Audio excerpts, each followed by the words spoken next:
Instead of failing early and often, I prefer to fail small. There's no way I'm going to be insulted when I call my video channel Crippled CEO. Fail early, fail often. This is a frequently repeated mantra in the world of entrepreneurship and management. You hear it often as a vote in favor of a risky venture or a new idea. It sounds forward-thinking and innovative. It also gives you something to lean back on when you do, in fact, fail. It was all part of the plan. Fail early, fail often, mission accomplished. I understand the rationale behind this idea. We can't be afraid of making mistakes. We need to be willing to try new things. And we learn from failure. And while failure does teach us what not to do, you can only learn what to do from success. And when it comes to owning a business, failing early and often is fine if you are young, able-bodied, you have no employees, and don't have a family depending on you. If it's just you that you're hurting, then take those risks. If the result is you end up crashing on couches for a while, that isn't the end of the world. But someone like me can't do that. Being disabled is expensive. If I fail at this business, I end up living in a nursing home. I will end up in a situation that is impossible for me to recover from. There is a famous legend about Julius Caesar and dating the Celts. He and his armies arrived by sea, and it became immediately apparent that they were outnumbered. His troops were scared, and many wanted to turn back.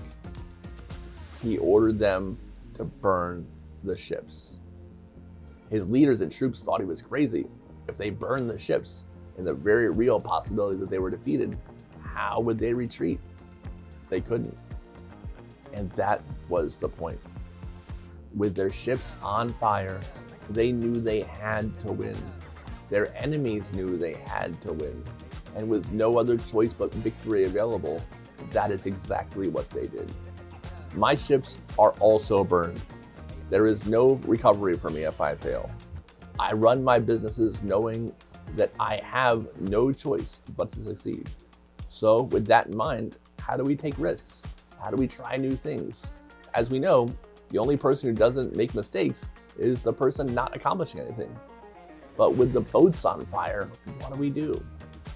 Fail small. Instead of failing early and often, I prefer to fail small.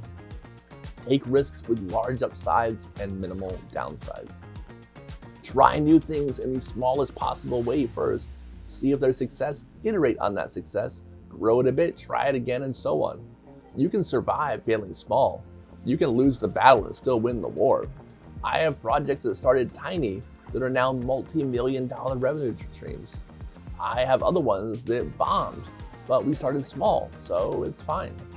And I have a few in the fire right now that will either be amazing or dissolve into nothing. But I haven't thrown all of my eggs into those baskets, so if they fail, it's not going to affect my life. Fail early, fail often is a good example of advice that's great for some people, but not everybody. We like to think of these quotable heuristics as being ubiquitously beneficial, but the truth is, like most things, it depends. Do you know who never fails me early nor often? Your mom. She also subscribes to my channel and likes all my videos, and I think that you should too. Thank you and your mom for watching, and you will see me on the next one. Don't a deer, a female deer.